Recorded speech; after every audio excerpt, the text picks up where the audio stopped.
pinakasikat na FM. Ito ang 107.7 Energy FM. Araw at gabi mo'y tunay na sasaya dito. Sagot namin, tugtugan, kantahan, walang patid na tawanan at kulitan. Huwag mong sabihin radyo, sabihin mo Number 1 Energy.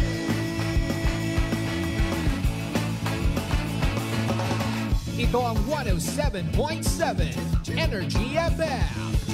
Sa bahay, opisina, kotse, taxi at jeep. What? Tricycle, FX, basta masigip. Palengke, internet, plaza, karinderya. Energy FM, nagbibigay saya. Huwag mong sabihin radyo, sabihin mo Number 1. Energy. Pangga, energy kaibigan mo. Pangga, energy ang numero uno. Kaya tumango na at isigaw mo. Same, pero iba. Huwag mong sabihin radyo, sabihin mo Energy. Naka-energy na ba ang lahat? Lagi-lagi. Crime, injustice, crime, injustice. This time check is brought to you by the St. Gabriel Medical Center Incorporated. Alas 8 na, crime, injustice na. Crime, injustice, crime, injustice. It's a Manic Monday, mga kasimanwa.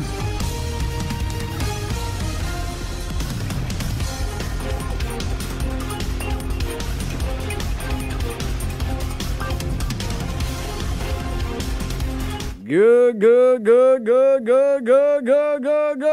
morning. Sa mga kasimanwa naton nga naka-plaster yun na sa inyong mga opisina. Sa aton nga mga suki nga mga taga-pamatiyo na sa may Kalibo Public Market.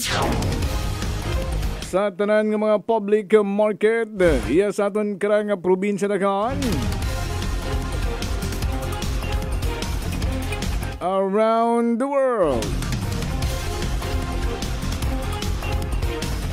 Umpisahan tayon rong crime and justice with Attorney Axel Gonzalez. Ay makaroon karang Lunes. Amon karang pag-istoryahan rong graft and corrupt practices of government official.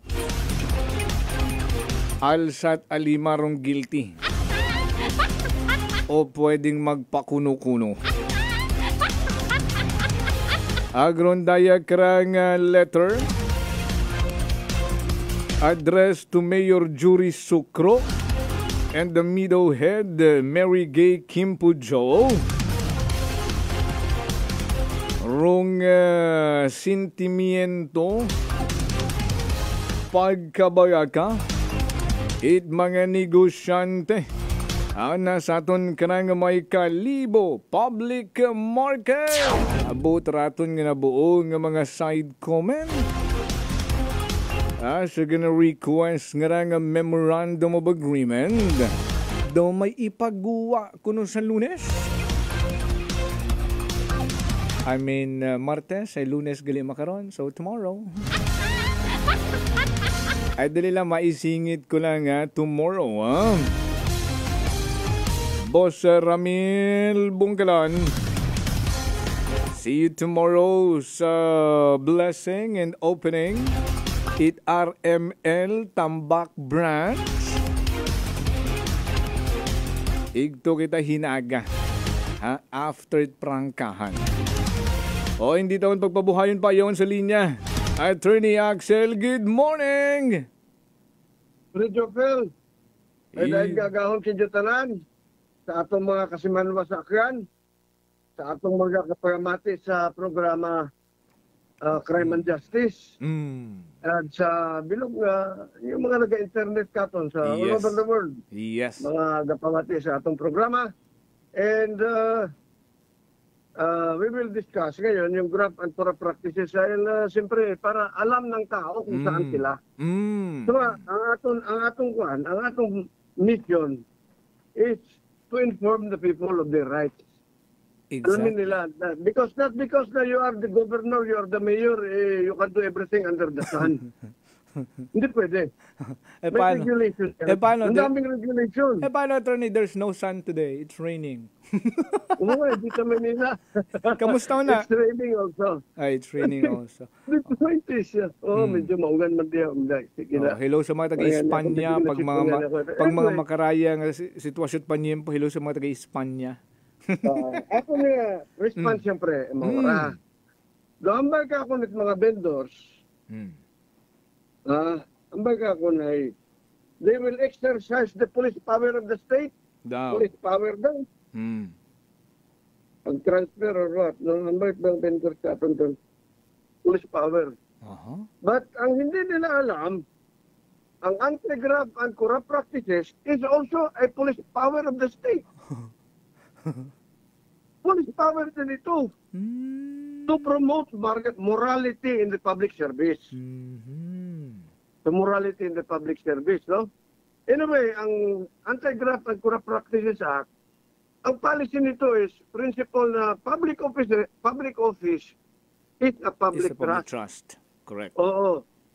At para yung mga pagmamalabis o yung mga hindi naman sabihin natin pagmamalabis o yung medyo omission. This is the crime punishable dito is an act or omission.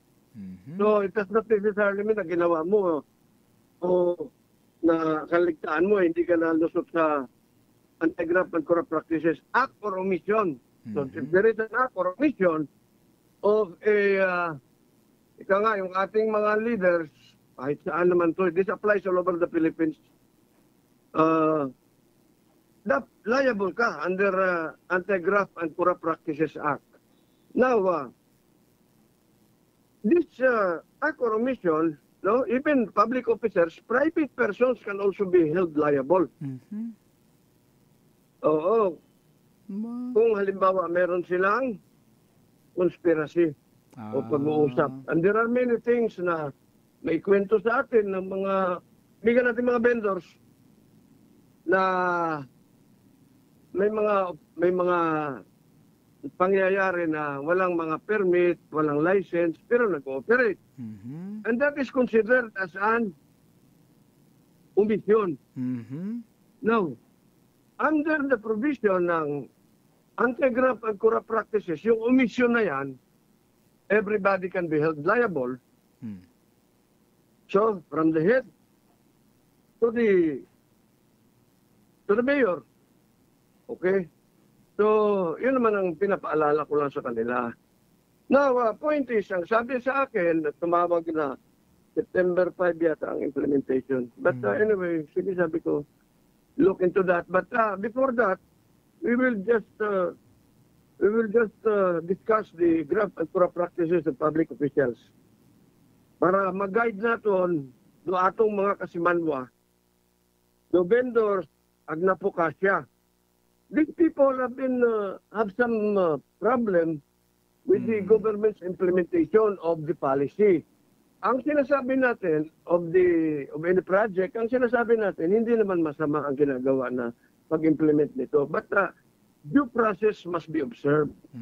Yan ang importante. Even police power of the state is under due process. Kaya sabihin, police power of the state, no. Even the police power of the state kasi taxation, hindi ko pwedeng lumaban sa taxation, eminent domain, yan ang expropriation, yun sa napokisya, and other things. But the point is, whatever police power of the state to implement, no, kailangan may due process. Ipasok ninyo sa isip nyo yan, yung due process. So anyway, due process, importante yan. Now, anyway, ang sinasabi ng ating batas, ano ang public office officers? Yan ang mga elected at appointed. So, mga appointive at elective. So, ibig sabihin, kung elective ka, you could be mayor, governor, congressman, senator, ganyan, no? You can be. There are some one. But there are some matters. But actually, may mga impeachment din yan, impeachable offense. But anyway, beside the point muna tayo dyan. Dito lang tayo mag-zero in sa mga local leaders. And appointed officials na employees of the government. Mga employee, yung mga appointed, yung mga head of department, di ba? Yan ang mga head of department.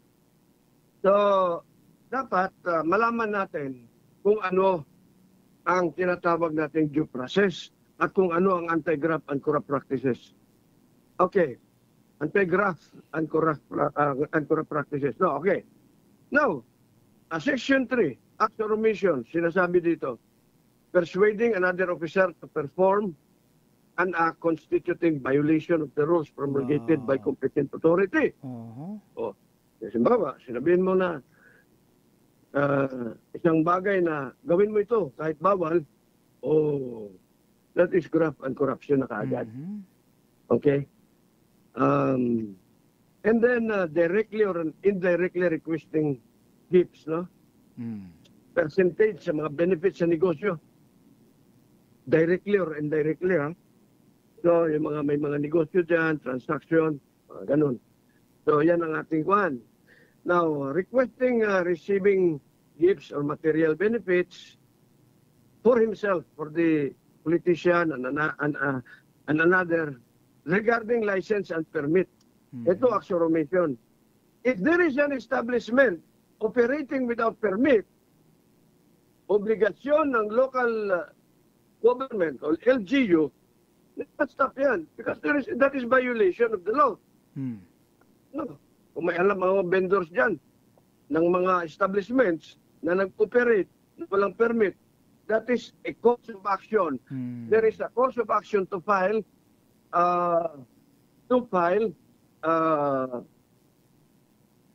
graft cases against this officer. So yun ang sinasabi ko dyan, pare. So, kung merong isang establishment na nag-operate, na walang permit, walang license, ano ba yan? So, bawal yan. Kaya alam ng mga vendors natin yan, kanila ko narinig yan eh. Alam nila yan.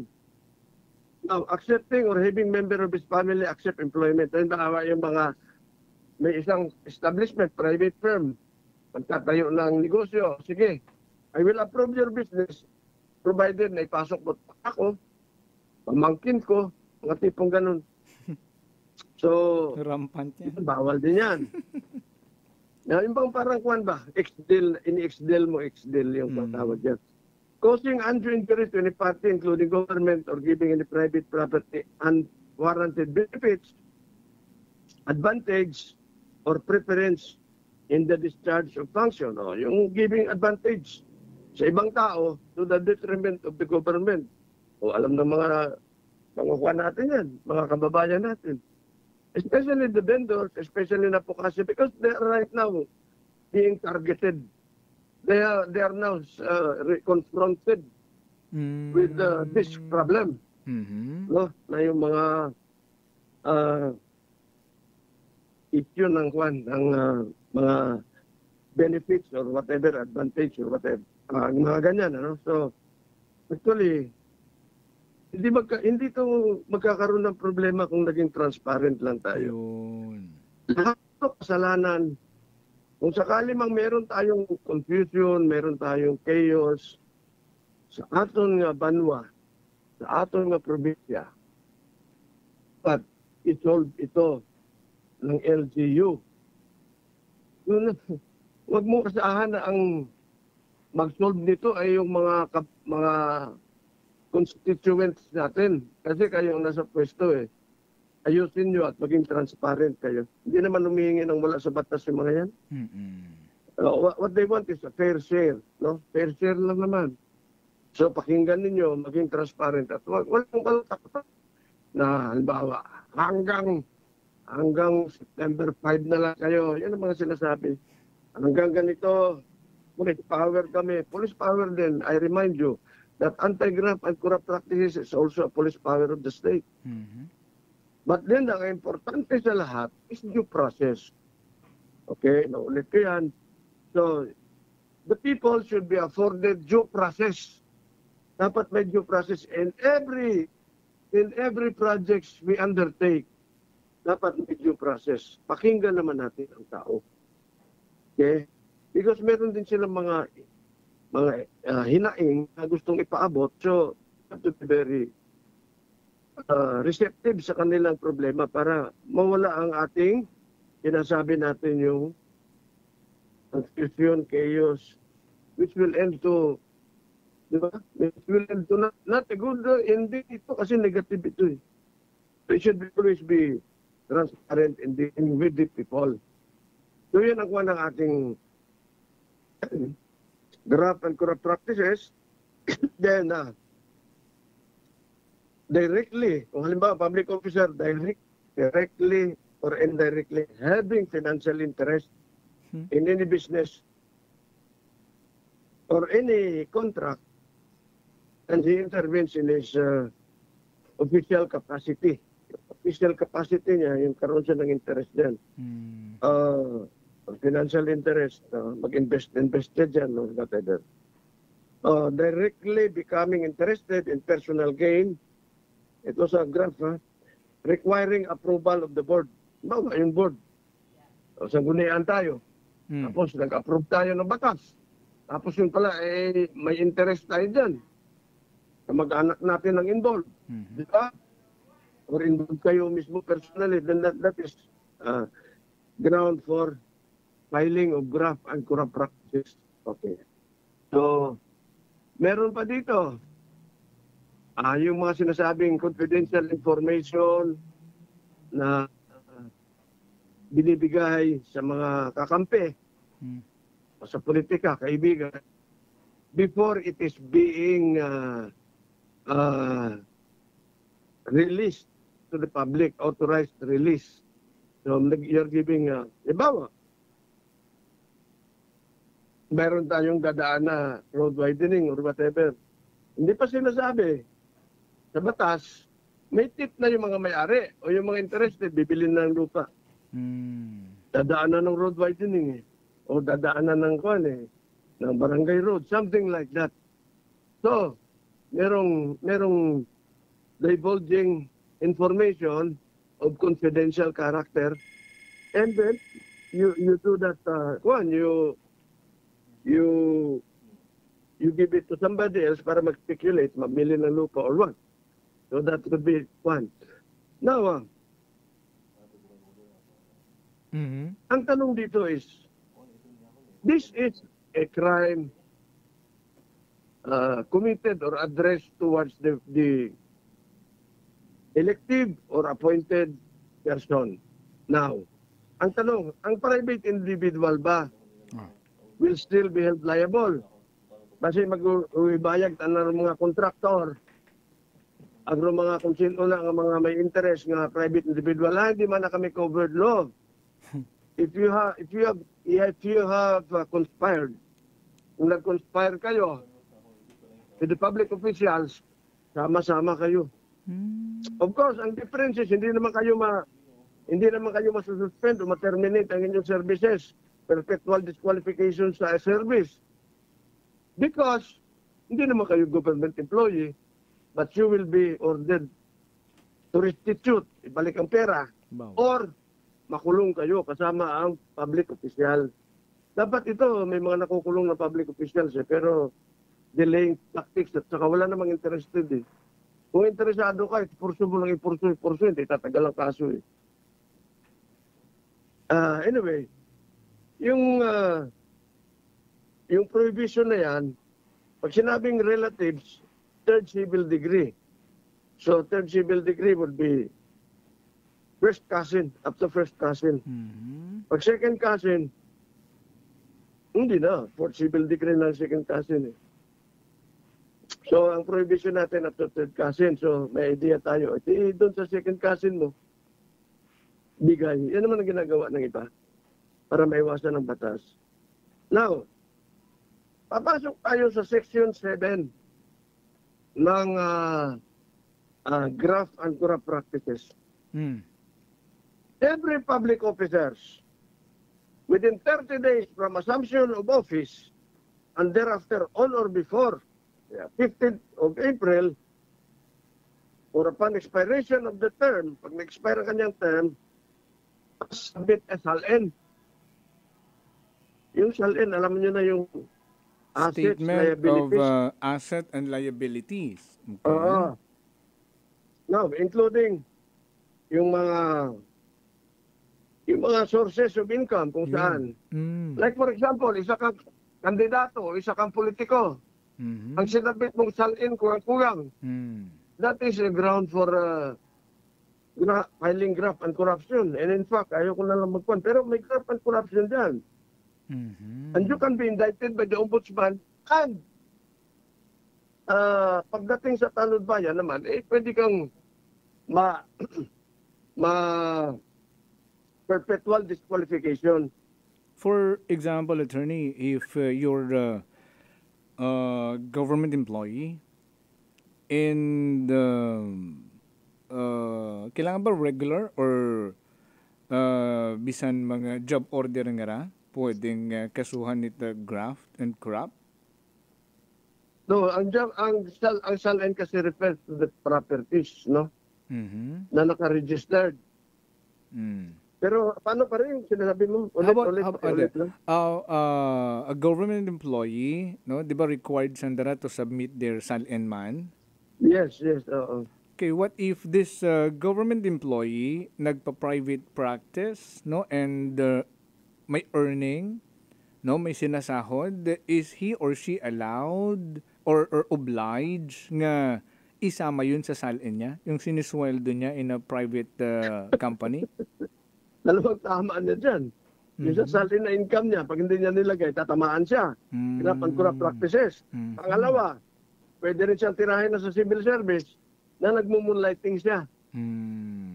So, if you are an employee, halimbawa, empleyado ka sa isang LGU. Ang trabaho mo as an LGU employee is 8 to 5. Now, kung halimbawa, nagtrabaho ka, sideline, sumobra ka ng 30 minutes, 5 minutes, or 10 minutes, 1 o'clock, then you're already liable.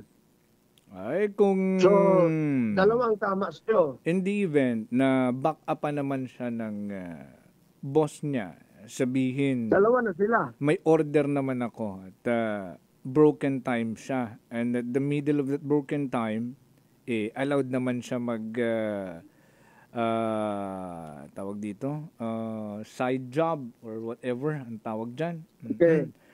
Pero, anong date ang broken time? Halimbawa, morning and then afternoon. Hindi, anong date? But before that, baka pangkuan lang yun. Titingnan nyo ang... Whole week. 1 week before. Tatamaan ka pa rin, retroactive. Kasi, ang prescription nito is 15 years. Aba? Pero pag hindi ka nag-declare ng SALN mo, ayun, yung kinikita mo sa isang private firm, tatamaan ka. Ganun pala. Sureball yan. Okay. So dito sa SALN, mabigat ang tama dyan. Graft and Corrupt Practices Act.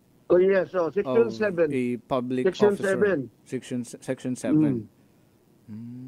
So, ayan, importante rin yan. SALN.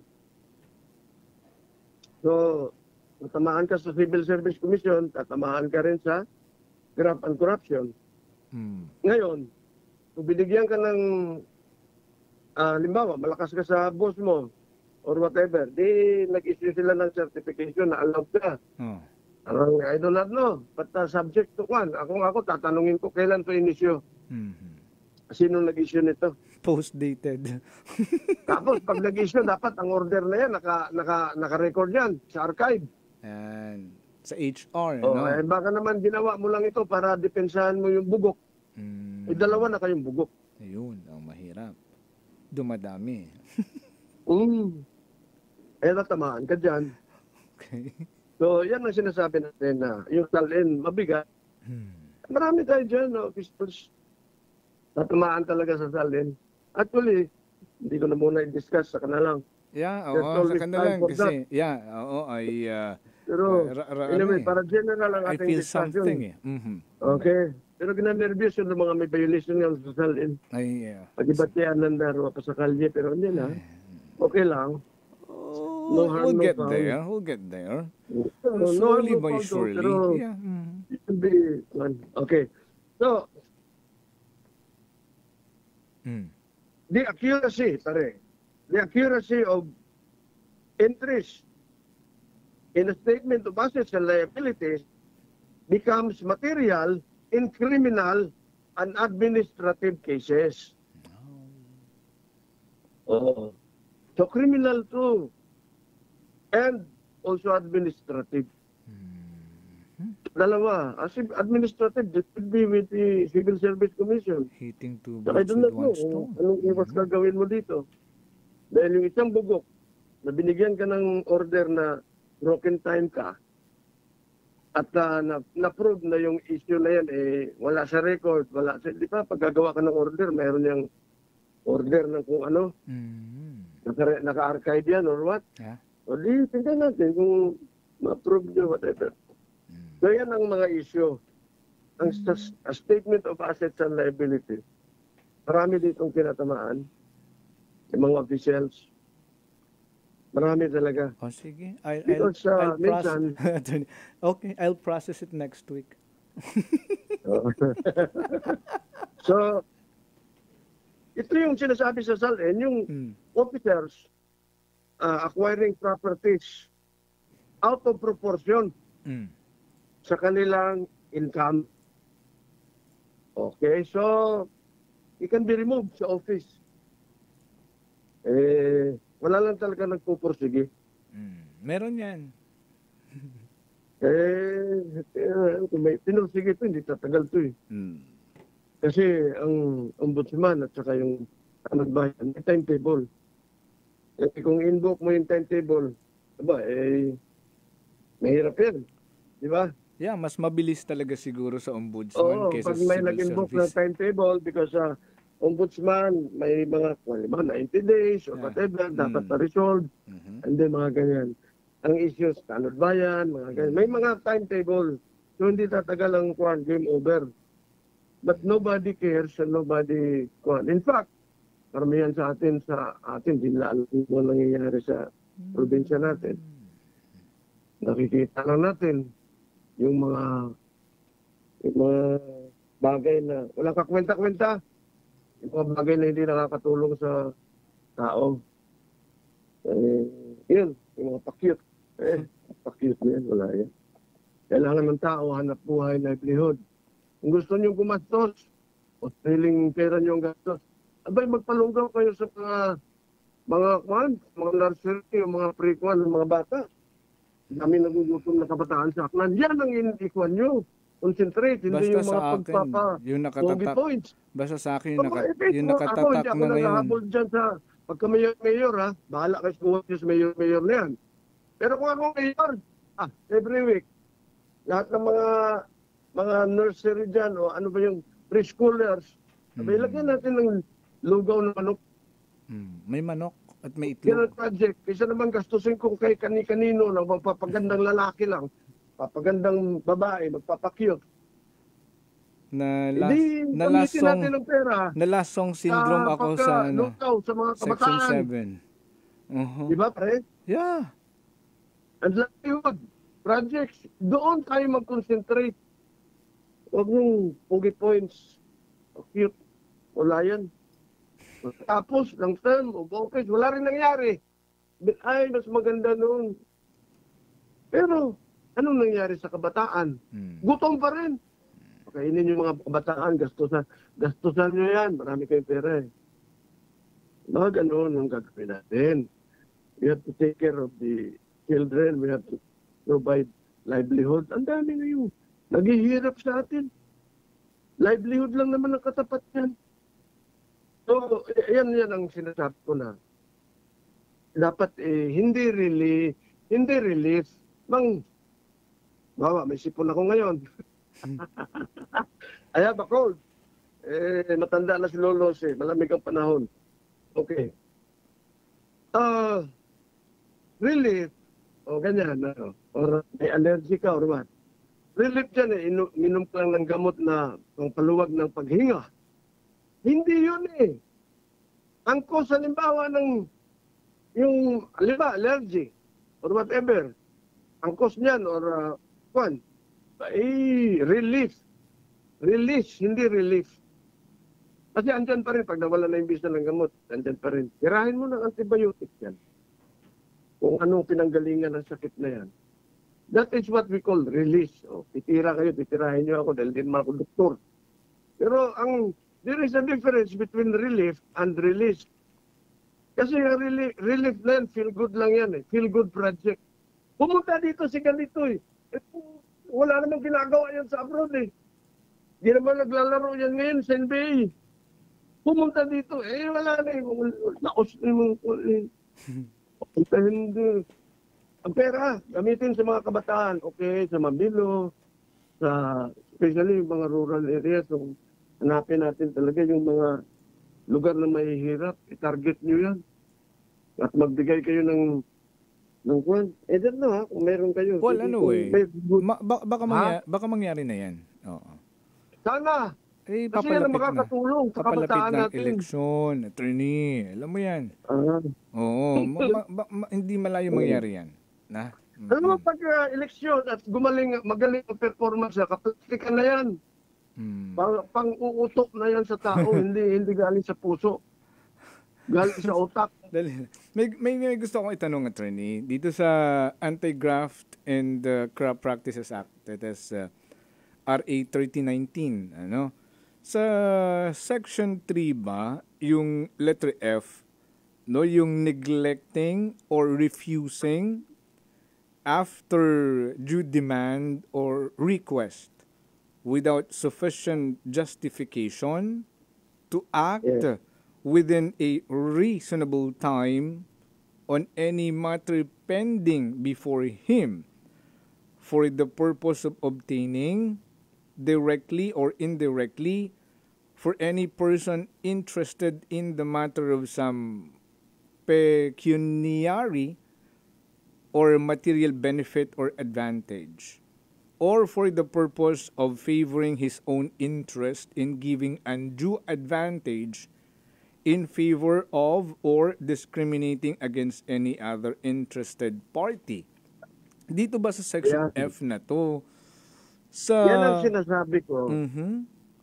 Sige pare, tuloy mo. Sa mga request ba sa pag-refuse ng LGU without sufficient justification, yung mga letter na pinadala nitong mga negosyante, no? Pwede bang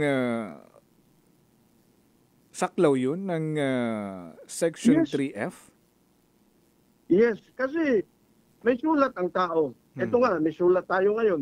Bibigay na sa kanila. Natanggap na kahapon ng ating mga vendors. Kasi, siyempre, hindi naman tayo makikialam kung wala namang nasasaktan. Pag nasaktan ang tao, kabuhayan nila yan, ay, babarikada yan. Warning shot ko na yan sa local government, babarikada yan. Tingnan nyo kung sinong Kabuhayan kasi. Kabuhayan eh. Alam mo na, sikmuran ng tao yan eh. At saka hindi lang nagugutom ang mga vendors, pamilya pa nila. Sa isang vendors, 5 katao. Mahina na ang 5 dyan. May mga pinapaaral pa yan na training. Yung pairali na. Sino ang gustong lumipat? Yung walang, lipat o hindi? Ano ba yan? Kwartaw kahon? Pero ba yung... Lipat, may sulat sila eh. Parang hindi ko naalala yung sinasabi dyan eh. Pero, yung survey? Oo, yung ginawa nilang survey na ano ba yun? Yeah, I have a copy, no? Republic of the Philippines, Province of Baclan, Municipality of Calibo, Meron silang Municipal Economic pero sa totoo Enterprise lang, Development Office sa Survey kaalaman Form. ng mga kababayan natin sa Aklan, sa Kalibo, nung unang lumapit sa akin yan, hindi ko naman hindi ako agad nag-response. Pero baka sabihin nyo kasi matakaw ako sa kaso dahil hindi naman ako tatakbong mayor, no? Hindi nga ako tatakbong SB, baka si Fred Jopel, baka sakali, tulong ko nyo na lang. Pag na-convince niya si Mrs. niya. But anyway, pare. Ayan, konsihal. Ayan, konsihal. Mas magaling ka naman sa iba dyan, no? Balikan natin. Inubo ko sa'yo. Huwag natin kung muna. So, itong F na ito, mabigat din ito. Dahil kasi ito mamaya, natanggap nila kahapon at Sunday, ibibigay nila kay Mayor. O sa local government, o LGU. O ngayon, kung ayaw niyong maniwala, ang sabi yata may deadline yata sila ng 5. Huwag niyo lang gagawin yan. Huwag niyo lang gagawin yan. Pakinggan niyo muna yung tao. Huwag kayong magmadali. Correct. Huwag kayong magmadali. Pakinggan yung tao. Bakit? Ang mga tao, 1980s pa, andyan na sa palengke na yan. Kawawa naman. Ito ba? Kawawa naman. Attorney, balikan ko lang itong survey form na to na inilabas ng MIDO, transfer at the KPM relocation site. Yung binakabutang name of lessee, stall number, contact number, date, and then signature over printed name. And then you will check if you're willing to transfer or not willing to transfer, and then state the reason if you're not willing to transfer. Okay lang ba to? Wala bang irregularities dito? Memorandum of agreement. Halimbawa, in the event na ako may transfer, anong terms and conditions yan? Baka after 1 month, paalisin ako. O baka ang babayaran ko is this much. They should come out with a written situation para bang agreement between the parties para alam ng mga tao kung kaya nila ang ini-impose na kung ano diyan na sa mga terms, okay sila. Hindi nila alam eh. Baka naman okay lang ako tapos pagdating ko dun bigla na ako biglang kuman. So ang punto is hirap yan na maghuhula ng mga tao. Meron nakarating sa akin na info about sa memorandum of agreement. Oo. Pag-usapan natin sa pagbabalik, ha? Buhi ang anekot pila ka mga reminder ay may nasagap akong information eh. Magapanumbalik kami na Attorney Axel. Stand by. Prangkahan. Prangkahan. Is Ron Antriasian, and I've been a business development executive in the nutritional supplement industry for over 17 years. I choose Life Extension because they've been in the business for over 40 years. So come into a Life Extension clinic and pharmacy near you. Do it for your health. Ang Life Extension Medical Clinic and Pharmacy ay may libre pero quality na medical check-up araw-araw with medical doctor partners for longer life. At dito po sa Kalibo, pwede po kayong pumunta sa Rescate Building, Mabini Street, Kalibo, Aklan. Text and call 0917-318-1194. Prepare delightful dishes every time with Technogas Technique appliances. Experience excellent cooking results with Technogas Technique's premium selection of cooking ranges, range hoods, built-in hobs, ovens, and kitchen appliances. Technogas Technique combines elegance, functionality, safety, and durability to enhance your skills and passion for cooking. Make Technogas Technique your cooking partner and fill your kitchen with appliances made to last. That's the Technogas Technique. Maayong adlaw. Ako si Grishalan Espino from Iloilo. My friends made my life happier and brighter. Gani, they introduced me to MX3 capsule. Masaligan ko ang MX3 capsule kay cholesterol and fat-free ine. I also love MX3 coffee. Plus points pa kay high sourciness ng calcium and vitamin C. I love MX3 just like I love my friends. Permi mo gid masaligan. Diri ako sa tunay, natural at original. MX3. Mahalagang paalala, ang MX3 capsule ay hindi gamot at hindi dapat gamiting panggamot sa anumang uri ng sakit. May adlaw, ako si Dot Luarca Pahilanga para sa atong kwentuhang MX3. JC, can you tell us about your profession? Hello, Miss Dot. I have been teaching at A.B. Magalona National High School under the Senior High School Department for 3 years now. Wow, aside sa pagtudlo, what are the other responsibilities na imo ginauyatan? I'm also a choreographer and a host. Paano mo naman niya ginahalungan ng imong health? I try to incorporate as much vegetable and fruits in my diet. Ginaupdan ko man ang pag-inom sang MX3 capsule. It's natural and organic, so I felt safe about it. Ang MX3B may ara sang alpha, beta, and gamma nutrients salin sa G. mangostana, kilala bilang mga powerful antioxidants ka nagabato sa mga free radicals kag nagapabaskog sang aton nga immune system. MX3, dito ako bilib. Bilib kikitaya sa MX3, and for more MXtraordinary stories, padayon lang sa inyong pagpamati sa masunod naman nga Kwentuhang MX3. Sa halagang 60 pesos lang, makakatulong ka na, protektado ka pa. Maaari ka nang maging bahagi ng Philippine Red Cross Membership Program. Bilang isang member, meron kang access sa iba't ibang services at assistance ng Philippine Red Cross. Ang iyong pagsali sa membership program ay magbibigay rin ng suporta sa mga serbisyo ng Philippine Red Cross na tumutulong sa mga taong nangangailangan.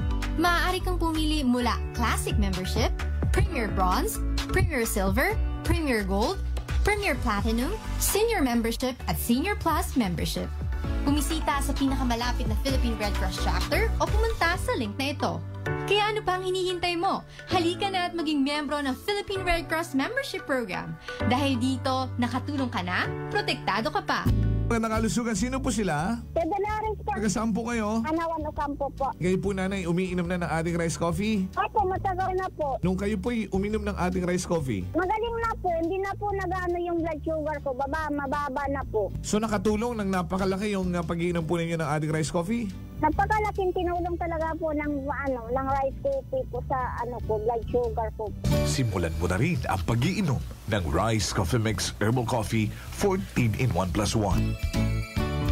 Best radio listeners of all time forevermore. Kayo yun mga pangga. Maraming salamat po and congratulations din sa inyo. Naka-energy na ba ang lahat?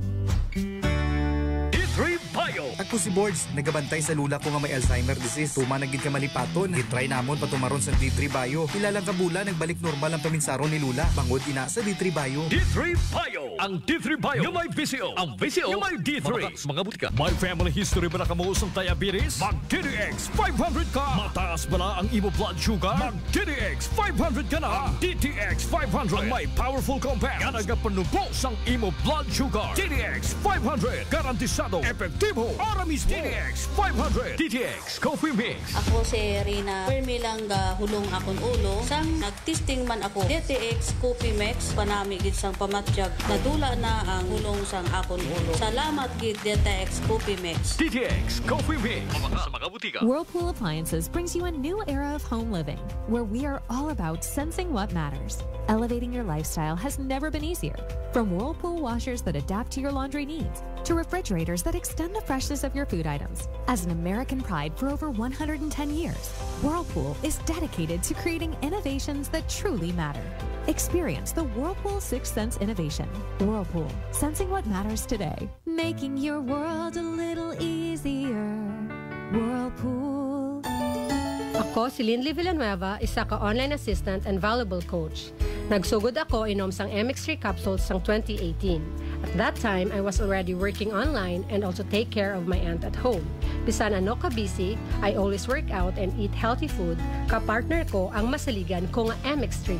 Ano man nga mga roles sa akon kabuhi, handa ko atubangon kay kaupod ko si Lord kagang MX3.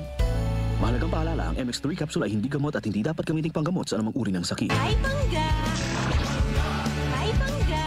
Energy FM. Number 1. Energy FM. Nagapalandulong pala ang imong panulukan. Magalingin pala ang imong nga uhaw. Masami nagkapangihi. Masami ginauhaw. Kasi may diabetes ka na. DTX 500 na. Ang DTX 500 ang may powerful compound. Nga nagapanubos ang imong blood sugar. DTX 500. Garantisado. DTX 500. D3 Bio with Physio. Ako si Darlene, isa ka full-time law student. Mas sapos kag mas madasig ko mamemorya ang akon mga tulunan. Tungod sa D3 Bio, amo ini ang ako nangin sekreto sa law school. D3 Bio. Ang D3 yung may Physio. Ang VCO nga may D3 Bio DTX Coffee Mix. Si Jerry Tukay, madugay ko na naguntat pangapi mangod sa acid reflux. Apang sa pag-recommendar sa amigo ko sa DTX Coffee Mix, iwat nagbalik uyon ko sa pagkape. Mangod na dula ang pag-aslom kagang acid reflux. DTX Coffee Mix. Mabaka sa mga butika. Allen Smart and Allen Merchandising. Mga suki! May balik promo na sa Allen Merchandising and Allen Smart. Pabugas-bugas sa gihapon nilang kita. Raffle promo.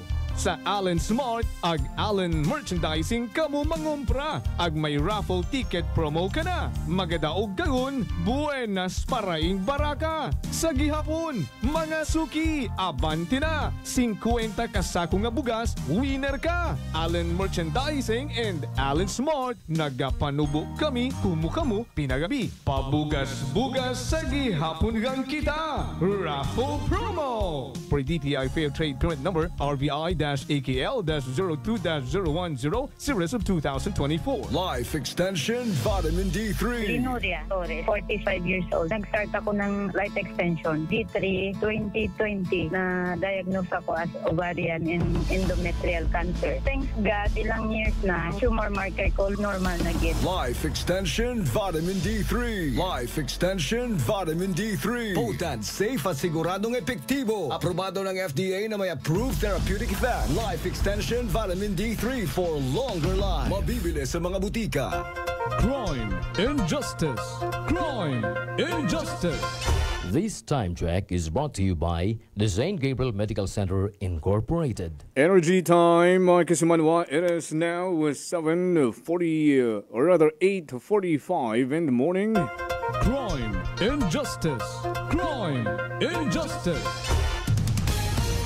Balik kita sa aton niya pag-panerbisyo publiko, Crime and Justice, legal or free legal advice on air.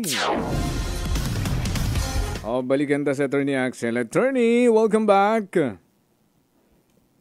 Dali lang. Sana sa Attorney. Balikan natin, ha?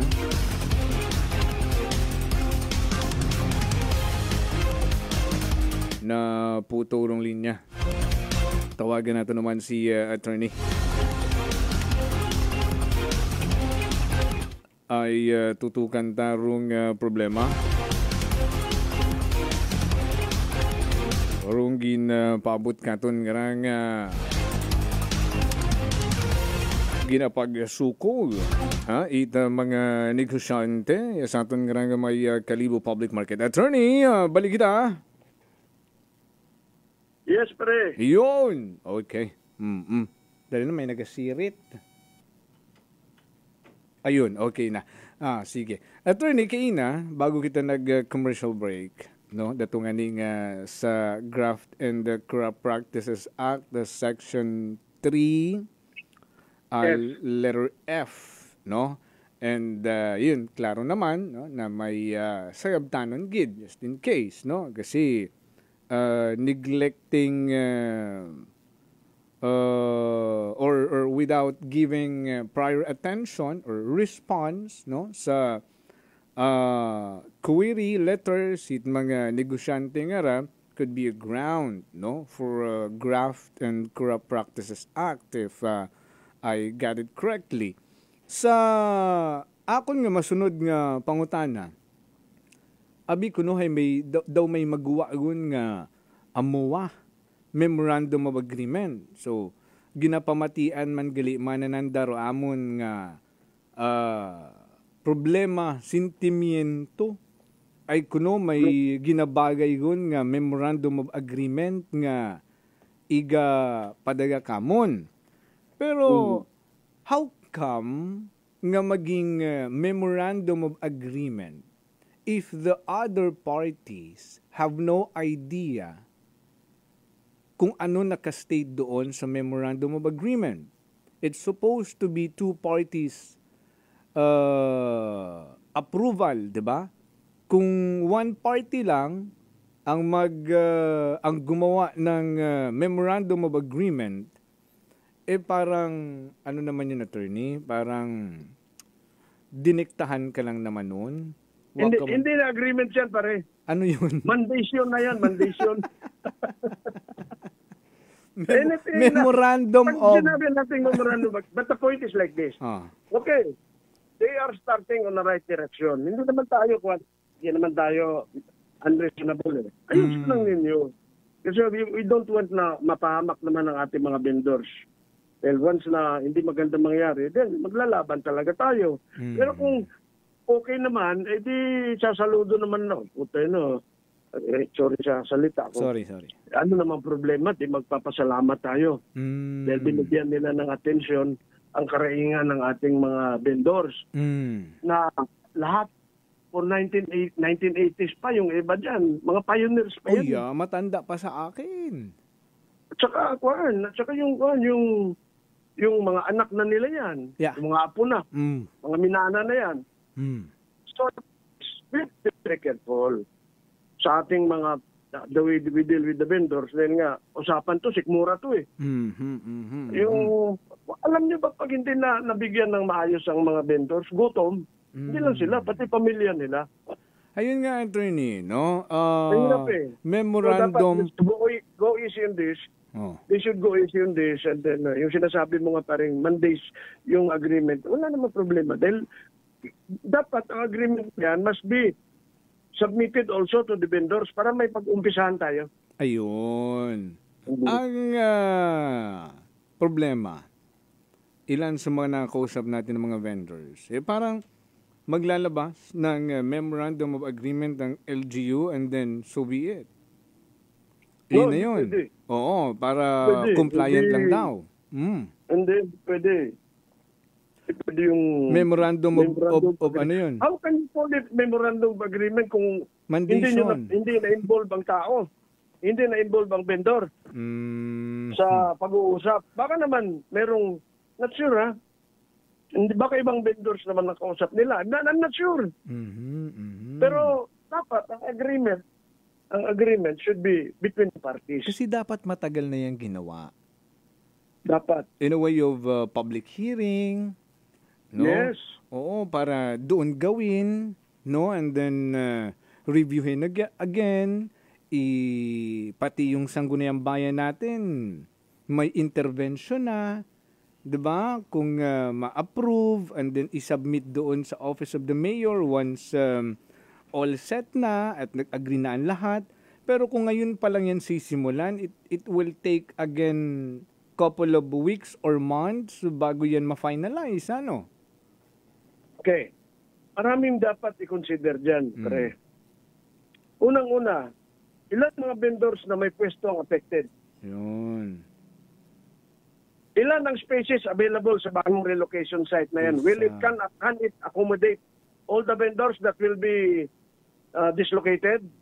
Dapat yun agad, naka-state na agad dapat yun para alam ng mga vendors eh. Mangyari nito, ang mga vendors mag-away-away. Yan ang tinatawag nating divide and conquer yan. Pag nag-away-away yan, hindi na magkakaroon ng one. Alam mo na yung style na definitely mag-away-away yung mga vendors pag lahat mabigyan, yung iba mabigyan, yung iba hindi.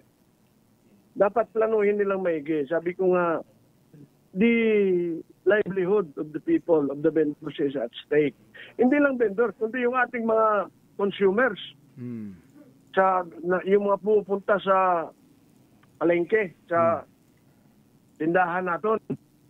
They will also be affected. Ano ba ito? Ganito ang sitwasyon dito. Hindi mo pwedeng basta bulutin lang kasi yan. Because lahat masyadong mabigat ang tatamaan yan. Masyadong complicated yan. Simple lang yan. Kung titingnan mo yung maglipat, pero yung detalye ng paglilipat. Ang dami kasing nito. Kahapon, Sunday, so every Sunday, namamalengke kami. And napukaw na naman yung attention ko when I saw the situation. Mga nagiging trial and error, no, nga remedyo, the LGU, no, and the MIDO, kung ano pa nga departamento rin karon. Una karon na attorney second floor, market nga nasunog. Di ka to desisyonan nanda to nga igtuan na ro iba. Kasi face by face ron pag ubrat market. So, hindi pa maapektuhan rong some part. Agron do yun nga second floor nga ron it market. Ginbutangan dun ginpandayan yun dun gingastusan yun dun. Ginbakat materials, labor. No? Gin-divide into two. Rung sangka stall. Agud maabo kung rin ma-accommodate. Pero rung baligya, syempre, ma-lessen, rung maiplastar kasi nag-isod. Ginharangan pero hagdan karon para hindi makasaka dahil ongoing rung repair and construction sa ibabaw nga paghahalinan it ibang mga vendor. Ro mga vendor kito naghambaw, malisod sa second floor, amon nga mga baligya nga mga dry goods, malisod hakwaton mabugat, sino mabakat bugas rito sa ibabaw nga sangkasakog tus unon papanaog sa hagdan. So palpak, uwa gin padayuna gin gastusan yun to. No, na nasayang umandong kwarta tawo ka to. Sambilog pagid kahapon, nag-flashback akong bigla. Ay rikaraya sa may karnihan, tapos may gulayan, tapos atras ka pa, may bakanting lote kundi karo yun. Kat sa nasunog na itong area, so naging bakante kundi karo yun doon, ginbutangan man di karot mga stall. Ginpurchasean yun mga kahoy, butong, yero, ginubrahan yun doon black nga puwestuhan it mga vendors nga ra. Sa mga ginastos guman niya nga nasayang, ay nagyan ko kahapon hay matsabasurahan yun rito, gina-parkingan lang it mga motor nga hindi gusto mauganan, hatuman nasayang guman to, grabe guman nung ginastos siguro rika to. Tapos bigla guman, parang instant na naman naisipan, no, nga, rung relocation area ito sa may San Lorenzo Drive, no, sa may likod nga to Western Terminal at east kundi ka to ginpatindugan yung structure. Tapos nakita nandang medyo gutok, so ginhalin dong terminal Libakaw madalag iya sa may F. Kimpo. Tapos to my surprise guman, may bright mind guman yung nakaisip nga ro kilid, one side, it's San Lorenzo Drive, butangan yung mat structure for vendor. Hero yun nga karsada, dapat hindi pwede ron basta-basta galawon, no? Kailangan mo't permiso karon, no? Kailangan mo't resolution karon, or ordinansa nga gamiton anay, no? Bago, it's beyond the commerce of man, hindi pwede ron nga maging obstruction. Pero, kibot yung matakita ay may itumat ang patindog ng mga structure sa pader Clifford ba yun? No? Pader Clifford ron sa may San Lorenzo Drive. Bigla at abaga attorney nga may mga bright mind ginakakaisip pag obrahon niyang nandaranda nga gusto ay raton nga kanugunan karon hey basi kung maging palpak human ag kwarta gila tatawo rong ginagastos nga nasasayang. See that, attorney? Ganun at ganun na lang. So, ang punto ba is, ito ang aking, isa lang naman ang aking posisyon dyan Walang lipatan ng vendors. Unless lahat ng vendors na registered will be accommodated. Yun. Saan mo ilagay ang ibang vendors? Legitimate yan, ha? Nagbabayad yan ng taxes sa munisipyo. For several years. Ay naputan ng pwesto nga ron. So, irespeto nyo yan. Yun.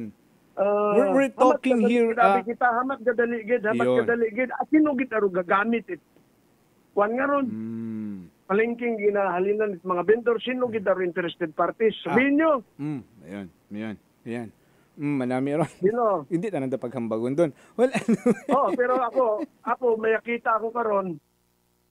May style ka nun sa Dasmariñas, Cavite.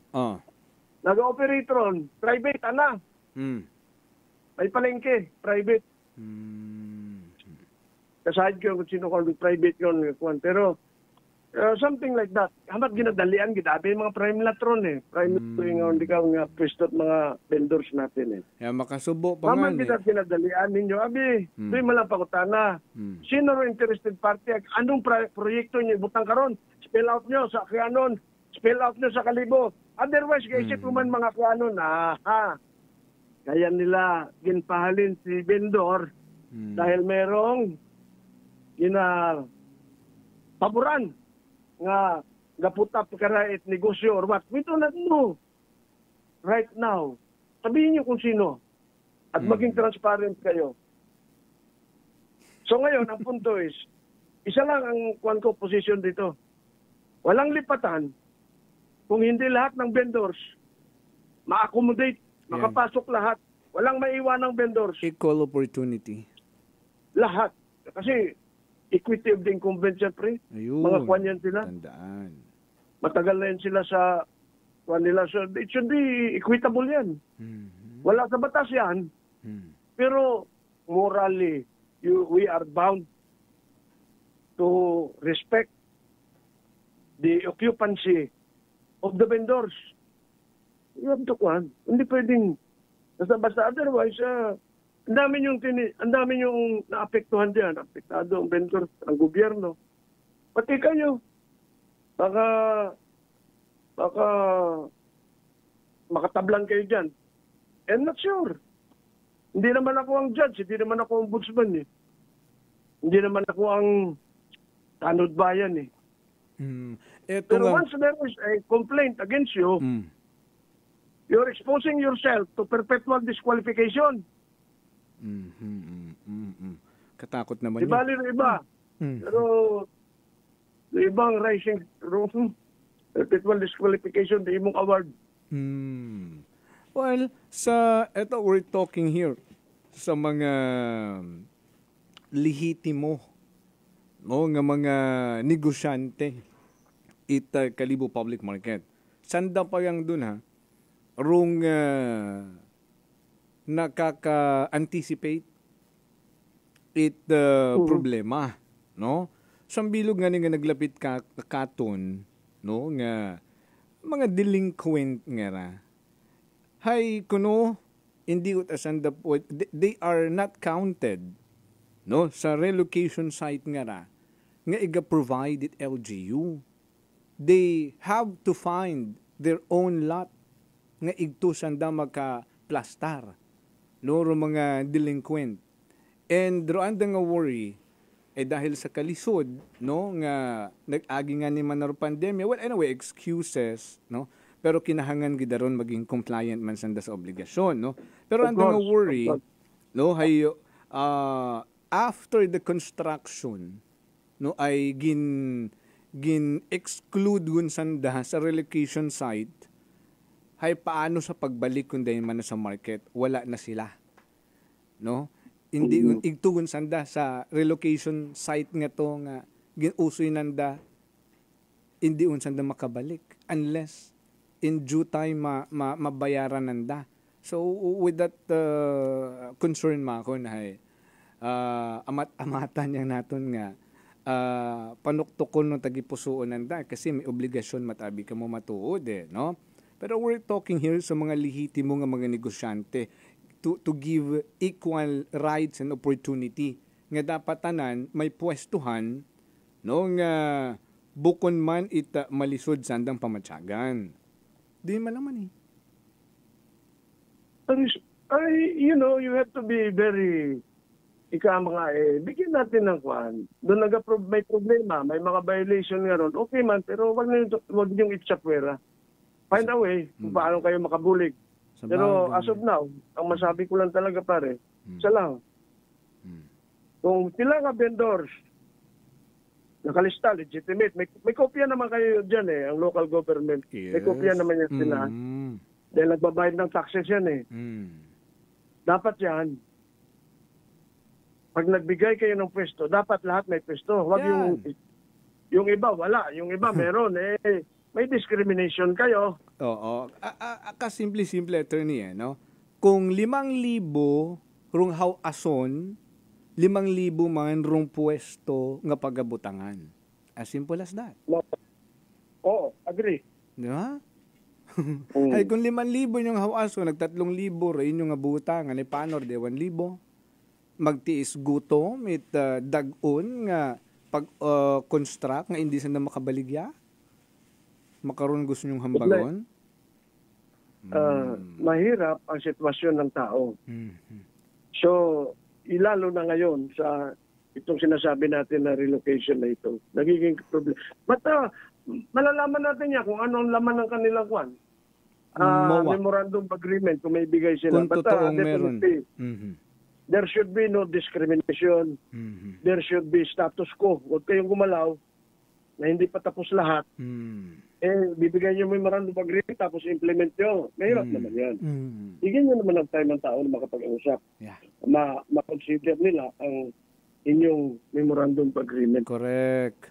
Pag-usapan pa nila din yan. Pag-aralan nila. Pag-aaralan din nila yan. That is the way how to diffuse the problem or yung tension dyan sa Kalipo. Dapat kasi bigyan ng oras talaga yan, attorney. Bigyan ng oras talaga yan eh. No, na mag-upo sila sama-sama in a closed door meeting, no? Ibagay yung memorandum of agreement, hindi yung instant na lang lagi. No, instant band-aid solution na lang lagi. Tsaka yung issue, Rena, yung bang, I don't know, meron yatang kumakampi sa kanila, merong hindi, whatever. Ay, gano'n naman talaga eh, gano'n naman talaga. Ito is, alam mo kung sa labor yan, that is busting. Busting the union, busting the association. You should not do that na bigyan mo ng pabor yung isa.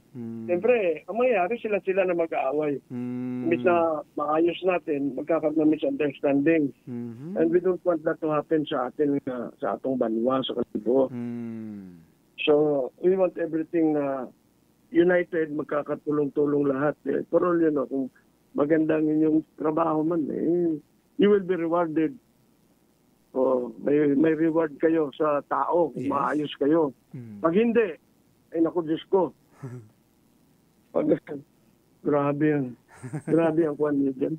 It's either may reward kayo o sumpain kayo. Alam mo na yung tao, alam mo, yung mga aklanon kasi tahimik lang pero alam nila kung sino yung matinong politiko at hindi. Correct. I can name some. Ako, dami. Magne-name drop tayo, paramihan tayo, o pakuntian na.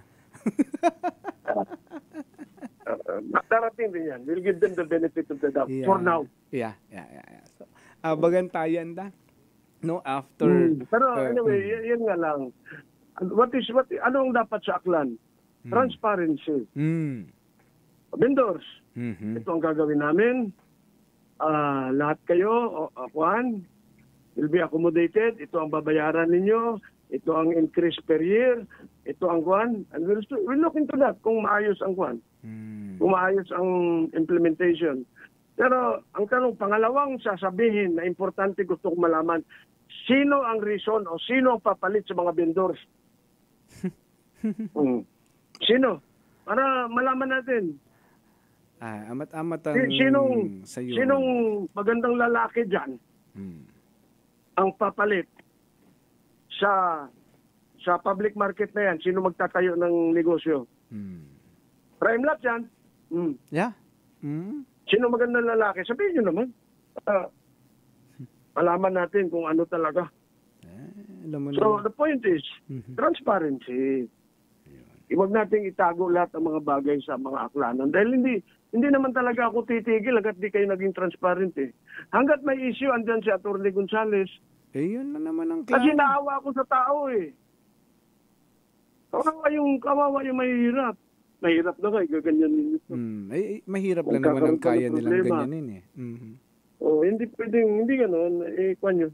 Kaya nga may cycle of poverty na tinatawag. Alam mo ba, pre, diba, nung nagkwan tayo, nag-air sa energy, habang nagsasalita tayo, sa likod natin may umiyak eh. Lumuluha, sama ng loob. Yeah. Sakit. Ang gusto natin lumuha sa tuwa. Kabuhayan kasi yan, attorney. Kahit sino ba naman? No? Kung mapaluha mo sa tuwa. Ayan. Kung mapaluha mo sa tuwa ang ating kababayan. Papalakpak kami dyan. Ay, sus, Ginoo. Pati ako luluha din sa tuwa. Pero kung luluha sa sakit, babanatan ko kayo. Hindi namin kayo titigilan. Ganun lang babanatan ko kayo. Yan ang warning shot ko. Takot sa inyo. Bagantayan tayo. Basta ayusin nyo. Magkakampi tayo. Depensa ko pa kayo.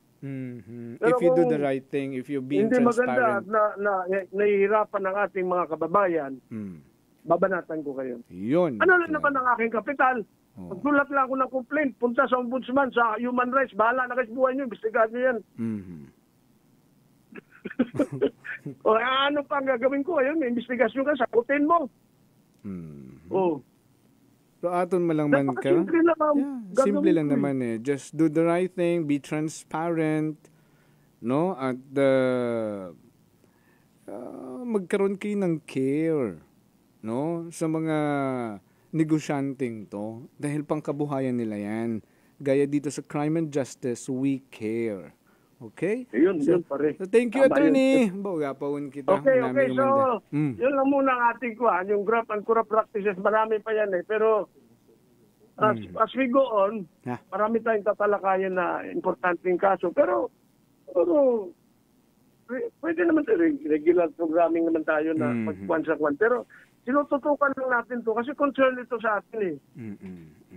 Issues na dapat mabigyan ng katugunan is one of these. Exactly. Itong sa yung mga vendors at saka yung sa napukisya. Ito yung mga pressing issue kasi. Come out with the memorandum of agreement. Hindi tirahin ng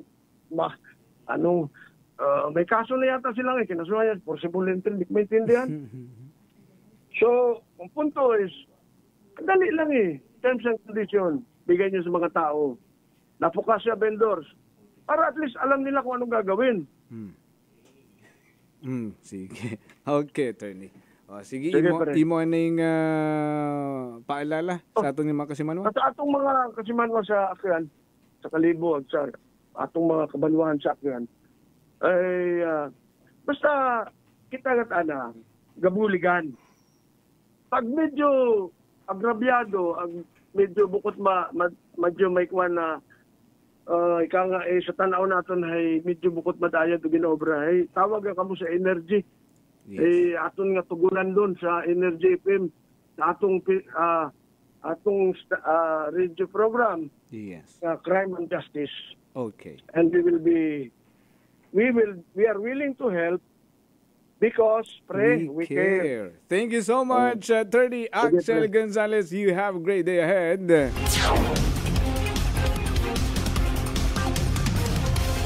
Saya amat gida, mga kasimanwa, sa inyong pag-antabay, pag-pamati, hasta makaroon ka nga pang-orasan overtime kita na 10 minuto, napanamit, malapuyot. Arong life extension may libreng consultation Lunes sa Sabado. Alas 9 tagahon hasta alas 3 hapon. Pwede man ka mo mag-text kung kinahanglan nyo magpa-appointment sa inyong check-up. Mag-text gamang sa 0917-3181-194 sa Life Extension. Abog niya sa gamat mga kasimanwa, tomorrow again, same time only here, sa number 107.7 Energy FM Kalibo. Sa gamat gid sa aton ng mga suki ng mga tagpagamati. Sa aton man nga mga naging kaakbay sa pagkatod balita sa kay patrol. Nga ginamanihat namon karang navigator kasi manuang Jerome Lastimosa. Sa aton nga mga energy patrol reporter kasi manuang Mary Joy de la Cruz Melgar. And the good vibes man kasi manuang Malbert Danleda. Get well soon kay kasi manuang Jenlyn Gano. Sa aton nga news department kasi manuang Kensley Braulio. Ako man nga co-pilot sa technical side. Chief Noriel Pastrana. Kabilugan nga puwersa sa datahang lakasit Energy FM Kalibo. Sa overall supervision. Amon karang pinalanggang CEO and the KBP Aklan Chairman Kasimanwang Apol Zaraspe III. Patas ag may tagipuson nga pagpanerbisyo publiko. Makikialam po kami dahil may pakialam. This is your certified cool guy in charge. Kasimanwang Jofel Perucho magpusaw po. Energy FM Kalibo, Kasimanwa ko. Palangga ko. Prangkahan. Prangkahan. Life Extension Vitamin D3.